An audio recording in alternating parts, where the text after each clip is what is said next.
Well, good day and welcome to Commerce Today. My name's Darren and I am here as always with Josh, and we are here to share a little bit about what's happening in the commerce world right now. So Josh, as always, how you doing today? How are we looking? Doing good. Getting the hang of this whole live streaming thing, trying not to just constantly look at our stats. So if you see me doing this, Exactly. I'm at the stream. But. Well, I'm wondering if we're going to have to get another computer and 3 more monitors for you so that easily and Definitely. Foot pedals and stuff. Might as well be a whole flight console for you. And I know this is making for great audio for our podcast listeners, so apologies, and we will get right to the topic now. And exactly, and as you were saying, right to the topic. So we were recently talking a time ago about e-commerce platforms and the really crazy thing of re-platforming and what that's all about. And I think the big question then becomes, what are the right questions to ask when it comes to choosing that e-commerce platform?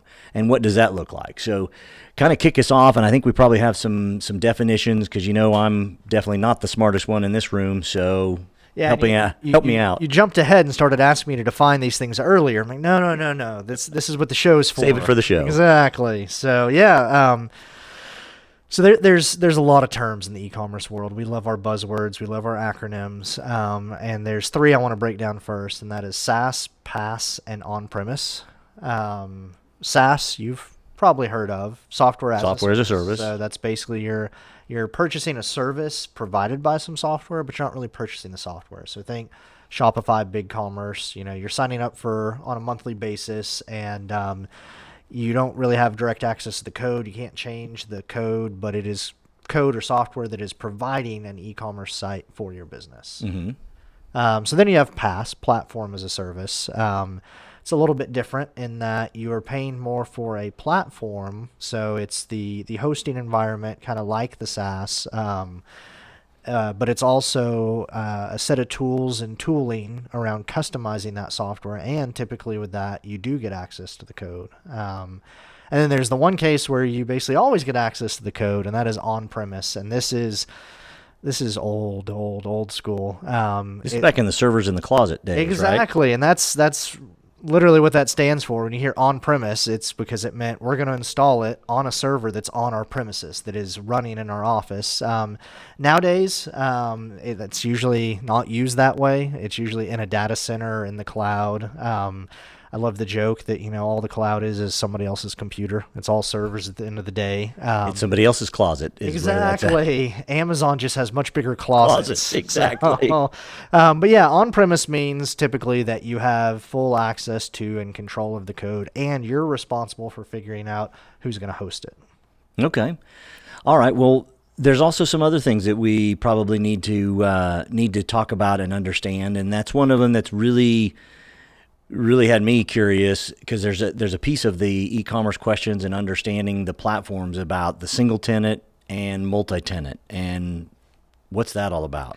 Yeah, I noticed you kind of went straight to that on our list, because it almost sounds like you're talking about housing more than exactly. Software. But basically, what it means is single tenant means that it is an instance that is dedicated to a single tenant, a single business. So, okay. It means that, if Darren Shoe Company wants to start up an e-commerce presence and it's a single tenant instance, that means that hosting environment is only running code for Darren's shoes. Okay. That makes sense. Multi-tenant, you can probably guess where I'm going with this. That is, there's one copy of the code, and it might be running Darren's shoes, Josh's shoes, Bob's shoes. You have multiple people sharing the same hosting environment and sharing the same copy of the code. Okay. All right. Well, that makes a little bit more sense. But I guess now that I understand that, why does it matter? Why is it important? And why are all of these things important as we look at, as a merchant's looking at this SaaS, PaaS, on-present, single, double, triple, quadruple. Well, that's Starbucks now. Okay. Triple, venti, yeah, exactly. No. So a single tenant or multi-tenant platform, I guess, why does it matter? Why, who cares? Yeah. Why should they care? That's a better question. Yes, they all care. They all because that's what they're paid to do. But no. Basically, we talked in the last episode that this is the year of replatforming. There's a record number of companies changing platforms, and what caught my eye in that report is the number one reported reason for changing platforms was very specific, and that was e-commerce brands want e-commerce software adapted for us and hosted externally in a single tenant environment. I'm like, wait a second, that's real specific. And what caught my attention is you can't usually get that with SaaS, with on-premise or multi-tenant. So that's kind of a narrow scope of potential platforms you're looking at. And it just pointed out to me it's very easy for a brand to accidentally select what feels like the right platform, feels like the right choice, just to find themselves replatforming like a year or two later because they realize they're too restricted, that the platform they chose, basically if they chose something that's the opposite of that statement, that is not hosted externally, not adapted for them, multi-tenant, that sort of thing,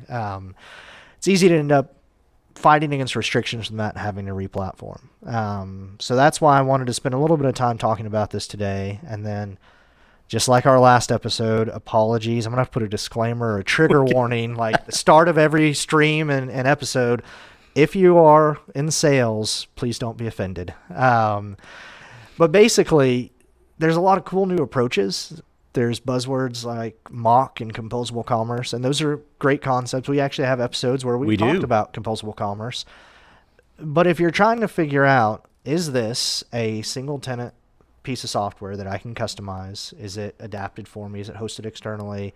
And the only answer you're getting is, well, but it's composable commerce. That's cool. Yeah, everybody's getting exactly.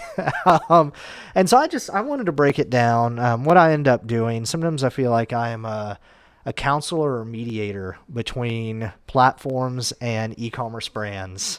The e-commerce whisperer here, folks. Yeah, you heard it. You heard it here first. There we go. And so sometimes I'll just help brands out and say, hey, here's some questions to ask. Like if you don't want to have me in the room or if it's not that level of engagement, that's fine. Just use these questions. And so I thought of 3 questions that in theory should cut through some of those sales terms and some of those new buzzwords and help you figure out if you're selecting a platform that meets those criteria that a majority of companies are looking for this year.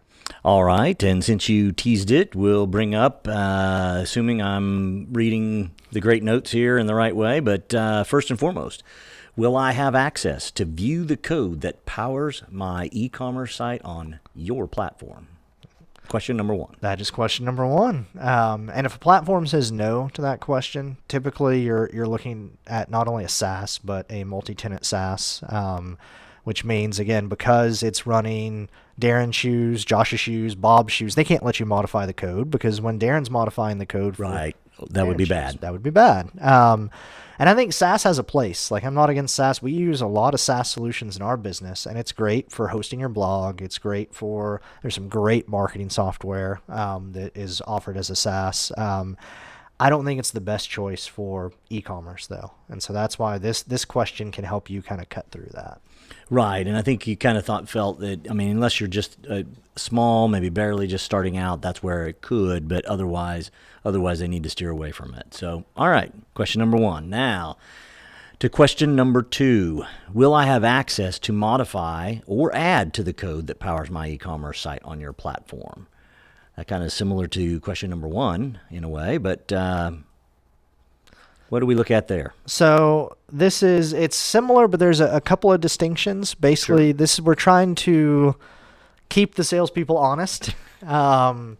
And so on this one, if they say yes to this question, the way it's worded, at least if they're listening closely, you're looking at either a single tenant PaaS, so it's platform as a service, and it's running just your code, or an on-premise solution. So basically it means you're going to be able to customize and control the user experience. You'll be able to integrate it in with your other systems. It's going to meet those criteria we mentioned earlier that most brands are looking for this year. So all in all, this is a good thing. So we want to, just kind of as we're reviewing as we go, we want to avoid the no for question number 1. And then we definitely want a yes for question number 2. So now question number 3. I love this question. Oh yeah, you got to deal with this question. You have a meeting and tomorrow. I have a meeting tomorrow. Question, yes. So. Yes. All right, and this could be said in so many different ways. You have structured it in a very politically correct and nice way, but who do I call if my site is down? Yeah, that's a fun question. And this can really help you dig into the details of PaaS solutions, platform as a service solutions. So some PaaS-based e-commerce platforms are going to have their own support center, their own response team for site outages. Others will refer you directly to the underlying hosting provider. So some of these are set up, say, on Amazon AWS. They might send you straight there. If they've answered yes, that yes, you're going to be able to view the code, and yes, you'll even be able to modify the code. And then they say they are the company you would call if your site's down. Chances are you're in that sweet spot. You found that commerce software that's adapted for your brand and hosted externally in a single tenant environment. That'll give you kind of the best of the most flexibility without going into systems that are just going to have a lot of overhead and expenses for support. Okay. And the reason you probably see me, I'm kind of furrowing my brow, as I might say, because as I'm thinking about this, given the kind of direct situation that I get to enjoy tomorrow and stuff around this, but isn't there also, or couldn't there also be advantages to, and I guess I'm not sure exactly how this would be characterized, but maybe it's characterized as an on-prem type of situation, but yet it's a platform, but the platform's hosted on in that on-prem place. So you have a different, basically the short of this is you have a different person. You're not calling the platform in the sense of it's down, you're calling the hosting. Mm-hmm. So those are two different places. How does that weigh into this? Yeah, that typically would mean that you're dealing with an on-premise solution that you've selected a hosting provider for. And I do think there are kind of the two ways I would look at, or the two things I would look at, is depending on your business, you either would want something where it's a PaaS and the platform is taking care of everything and they're the place you call, or you want an on-premise solution where you get a copy of the code and you select where it's hosted. Now, the difference is in that really comes down to, is your team technical? Do you have an IT team? Do you have someone at least that can help you make the right choice as far as where to host it? Because I've seen people get in over their heads and have problems where if their site goes down and it's an on-premise solution, well, when you call the e-commerce platform, they're going to say, well, we don't call your hosting. Yeah, call your hosting provider.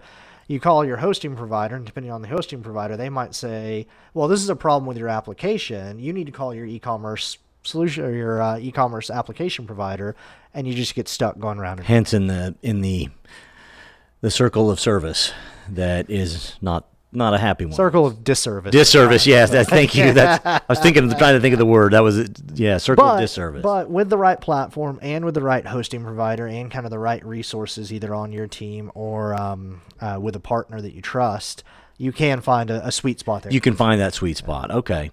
But ideally, what you're looking for is the answer yes on this, that basically the same said the platform that you're speaking to is the same place you're going to call if everything goes down. So, all right, that makes sense. Well, just a quick review for those keeping score at home. The three questions: will I have access to view the code that powers my e-commerce site on your platform? Will I have access to modify or add to the code that powers my e-commerce site on your platform? And then last but not least, who do I call if my site is down? Those are your three primary questions that as you're looking at choosing an e-commerce platform, those are real good place to start. Would you agree? Those are the three that will help you cut through all the different buzzwords and composable commerce and mock and all these different things and get kind of the heart of it. Still, of course, ask questions that relate to your business, your specific needs. Like, this isn't your whole complete list. And one other thing, thinking of that fun little experience you're having, talk to some references, or ideally, it's pretty easy these days to figure out what e-commerce platform a site's using. Dig around, find 2 or 3 current clients for a platform you're considering, especially if it's a PaaS where they provide the service, and just ask how the service is, and just get some references, do some checks there for sure. Well, and what I was kind of thinking of is also not to say that a salesperson, and I am a reformed salesperson, so I can say this with all the truth in my heart, but at the end of the day, what could be some ways that this could get confusing, or basically, what words could I say as a salesperson to you, Josh, that, well, I couldn't say them to you because you'd snip it out, but to someone that's not you, maybe to me, who doesn't maybe have all of the sophistication, what could they say that around these things that might confuse me or cause me to think one way when it's maybe something else? One thing I hear a lot of from the multi-tenant SaaS platforms is if you say, "Can I modify the code?" They'll say, "You can customize your site however you want. You have lots of ways to customize your site." It's like, That's yeah, different than modifying the code. that is. And then when you dig into it, it turns out, oh, there's limited customization options via web view type thing, or there's plugins you can purchase, third-party services you can purchase, but you can't actually modify the code. Interesting. Well, that's good to know. I thought that might be something that's helpful. Well, anything else around these questions for your when you're choosing your e-commerce platform? No, I would just say if anybody listening or watching has other questions as they're struggling or trying to select a new platform, if there's questions that have helped you in that selection process, or if you don't even know where to start, reach out to me. I would love to kind of add those. We do a weekly email newsletter where I'll sometimes write some articles or send out some things in the newsletter answering those things. So Oh, that'd be fantastic. love I to think do that's a that. great idea. Yeah. Great idea. So yeah, definitely reach out to Josh. All the information's in the show notes, all of those groovy things. So as always, we really appreciate you being here. Love to hear from you as appropriate. And as always, take care. Have a great day.